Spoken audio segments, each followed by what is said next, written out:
Alright, my name's Daniel Hardy, and me and my partner here, Austin. Say hi, Austin. What's up?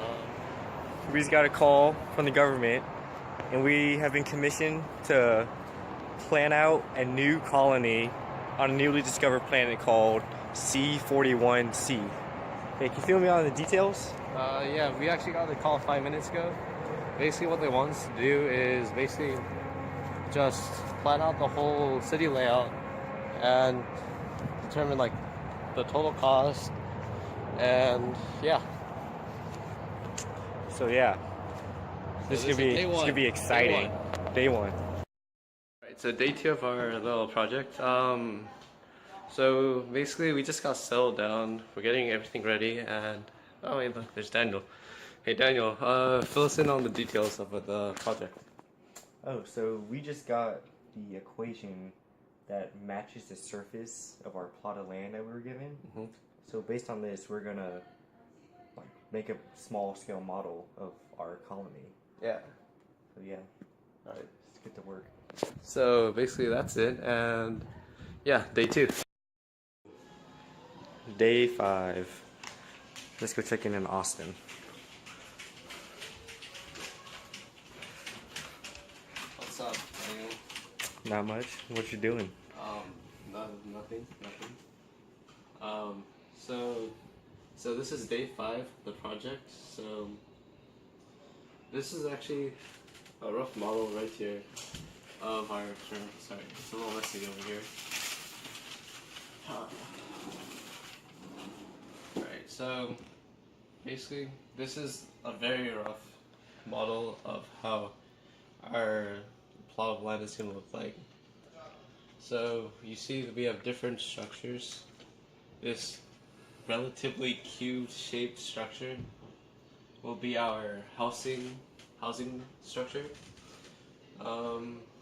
This here, triangular, or not triangular, square pyramid. This will be our agriculture sector actually. The cylinder shape will be our energy center, and this hemisphere, sorry, that's not the hemisphere, but this will be our market area. So, well actually, instead of this, I have a computer generated model right over here. It might help a little to see it better. So yeah, this is what it looks like. And yeah, that's pretty much it.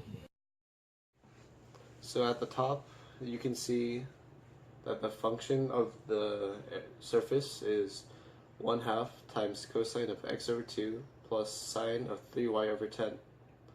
From here, we just calculated the gradient of the function, and you can see that the x component is 1/4 times negative sine of x over 2.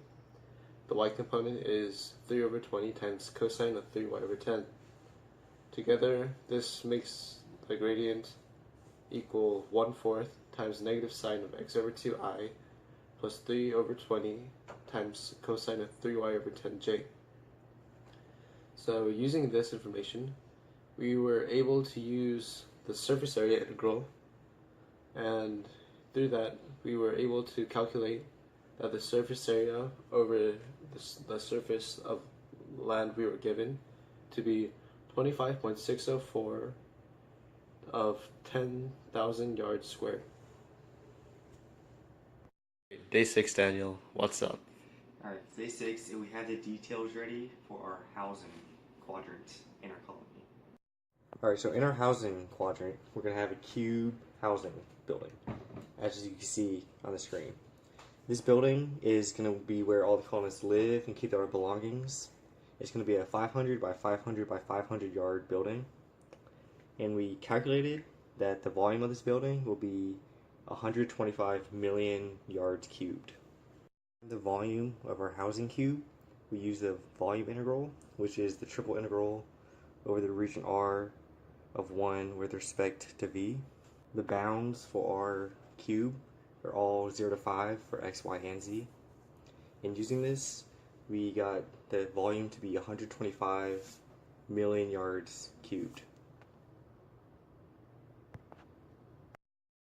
Alright, day 7 here, and now we have Austin to help us fill in the details about the agricultural quadrant.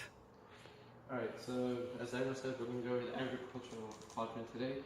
So the agricultural quadrant is actually going to be shaped as a pyramid. So here it is. It's messy and everything, but whatever. So we actually established our own limits onto the size and dimensions of the pyramid. So basically, this is a square pyramid. So this length right here is going to be 500 yards, and that would mean that this is also 500 yards right here. And we're going to have a height constraint actually of 650 yards. So roughly 650, actually no, it'd be to the middle of the base, which is roughly right there. So let's get to it. Here we are calculating the volume of the pyramid. So how we position this pyramid is we placed the center of the pyramid's base at the origin while positioning each of the corners onto the x or y axis. And since we determined that the edge of the pyramid's base is 500 yards, we just simplified that down to 5, so c equals 5, and we calculated the length from the center of the base to the corner. And using Pythagorean theorem, we got that the distance was equal to 5 over square root of 2. Then, through a series of calculations, including the triple integral to find the pyramid's volume, we got that the pyramid's volume was 54.167 in terms of millions of yards cubed. Alright, it's day 8 of our project, and today we're going to be discussing the marketplace quadrant of our colony. Here, their colonists are going to be able to buy all their goods and services they need. They get to sell things. They get everything they need, like food, like various household supplies, anything they need from right here at the marketplace. To calculate the volume of our market hemisphere, again we use the volume integral, and to make it easier, we centered the origin at the center of the base at the hemisphere, and we ended up with an answer of 32.725 millions of yards cubed. And this is probably the smallest building because it only goes up to a height of 250 yards compared to the height limit, which is 650. Alright guys, here with power. Give me a moment, give me a moment.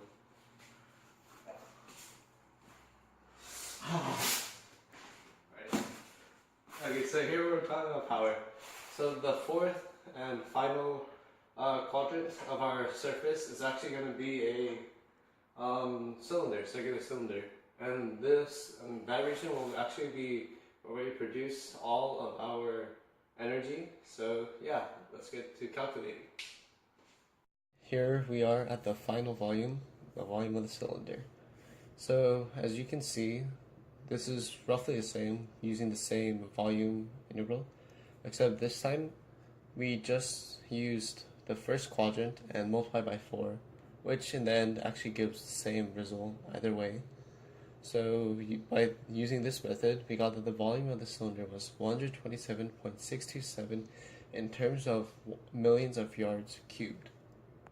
We have created a parametric function that represents our subway system. X equals 500 cosine of 2t over 3 times the cosine of t. Y equals 500 cosine 2t over 3 times the sine of t. And z equals 0.5 sine t minus 0.5. We need to keep track of the price of our road, so we have an equation here that tells us the price per foot of track. To calculate the total cost, we're going to use a line integral. The function that gives us the cost per yard of our subway system is 600 plus 7,500 t, with t being yards. The first step in finding the line integral is to write down RT, as you can see. Next, we have to take the derivative of RT, which is v of t. Then we have to take the magnitude of v of t, as you can see, this giant, enormous function. and that gave us 372.678 times the square root of sine t squared plus 0.00003. Then we take the integral from 0 to 6 pi of our price function and the magnitude of via t. The reason why the bounds are from 0 to 6 pi is because 6 pi is the full rose curve. When you solve this integral, you get 5.655 times 10 to the 8th, and this would be in US dollars. Thanks for watching our calc project. Hope you enjoyed. Goodbye.